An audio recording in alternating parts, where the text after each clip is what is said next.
Après avoir créé votre tableau, vous vous êtes rendu compte qu'il y manquait différentes données. Ne vous inquiétez pas, nous allons voir ici comment insérer de nouvelles colonnes ou de nouvelles lignes à l'intérieur même d'un tableau.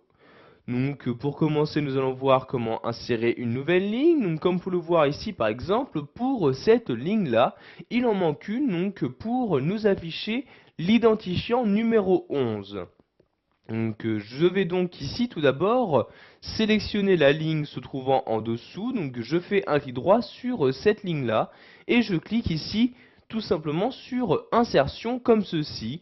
Et vous aurez automatiquement donc une nouvelle ligne qui va s'insérer donc juste au-dessus de la ligne que vous avez auparavant sélectionnée. Et je vais donc pouvoir maintenant y saisir les différentes données que je souhaite. Donc vous voyez ici, je me rends dans cette cellule-ci et j'insère le 11 comme ceci. Ensuite, je clique dans cette cellule-ci et donc j'insère ici donc la donnée en rapport, donc ici le nom où je vais mettre Pavard comme ceci. Ensuite, je peux également renseigner la date de naissance, le total des achats, etc. Donc je vais m'arrêter ici pour l'instant. Maintenant, nous allons voir comment insérer une nouvelle colonne. Donc sachez qu'il s'agit exactement de la même manipulation.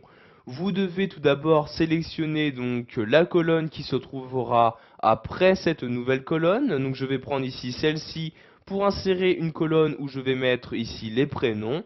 Je fais donc un clic droit sur cette colonne-ci, puis je clique ici sur insertion dans le menu et vous avez donc maintenant une nouvelle colonne qui vient d'apparaître à l'intérieur même de mon tableau. Je vais donc maintenant pouvoir remplir les différentes cellules se trouvant à l'intérieur.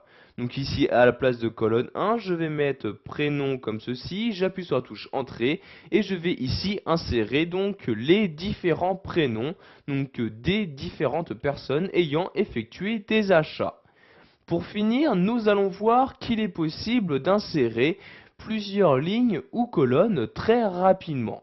Donc par exemple, si je souhaite ici insérer trois colonnes avant celle-ci, je vais maintenant donc sélectionner les trois colonnes. Vous voyez ici, je fais une sélection des trois colonnes comme ceci.